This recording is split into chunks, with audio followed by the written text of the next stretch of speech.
Hey again, everyone. Welcome back to the 2015 Twin Cities Film Fest. We have fully segued from our front of the scenes series into our behind the scenes series. We're downstairs at the Showplace Icon Theater right outside our Twin Cities Film Fest office. I am so excited and honored and glad to be standing next to Kirsten Gregerson, who is our hospitality coordinator. You are providing them with their first impression of not only our fest, but of our city, what they're seeing, how they're being treated. That's all falling on you, and you handle it amazingly because it's been executed so well. What kind of feedback have you gotten?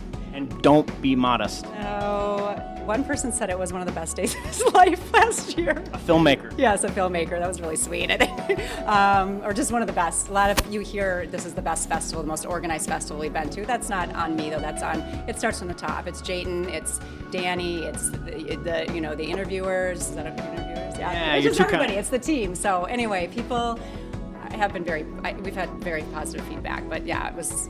Let's see what else. Great feedback all around. It's so awesome to hear. Now, you devote more than 11 days here to the Twin Cities Film Fest because you talked about all the let's call it pre-production. Pre-production, exactly. Beforehand, organizing this, making this 11 days go so smoothly, but you work tirelessly the rest of the year in our film community as well. Talk to us about yourself. Tell us what else you do. Okay, about 8 years ago, I was a business person. Up until 8 years ago, I decided to try to be an actor, which is kind of crazy. So I've been doing that for 8 years, and I've been lucky. I've been on a number of projects that I'm very proud of. And the last couple years, I also have gotten into casting. So I've been a casting director for 2 feature films, one called The Jingle Dress, which is a Native American film, which I'm very proud of. My friend Stacey Thunder was the lead. And then a film called I Am Not a Serial Killer, which is based on a book of the same name. So. Yeah. Super. Tell us your parting thoughts on being a part of the film community here, because you mentioned to us off camera you considered moving on to a larger market, a different market that has even more film work going on per se, but you've consciously decided to stay here. Yes, I do, and I have a family here. It's where I want to be for raising children, and I'm just hoping more productions come here, and it seems like that's sort of happening. So yes, I feel very blessed here. The community, there's a small community here, but large enough that I'm meeting new people every day, and they're very supportive, and I feel very lucky, and this is where I want to be. And talking about bringing more quality projects here, you're at the front line of doing that with the casting help that you're providing. So great to talk to you, Kirsten. Yes. Thank you for taking time with us. We'll shake on it. This has been our behind the scenes series. We're going to talk to some more volunteers and staff members again, so we will see you back here at the Showplace Icon Theater here at the West End for the 2015 Twin Cities Film Fest.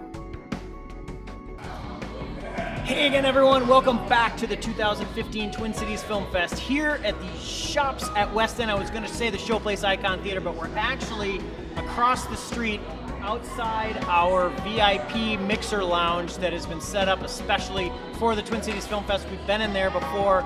We're now out here in this lounging area on these couches, which is really cool. The backdrop is there. I'm one of your hosts, Doug Sidney. We're continuing with our behind the scenes series. I'm obviously not sitting here alone. I am joined by Mr. Shawn Dunbar.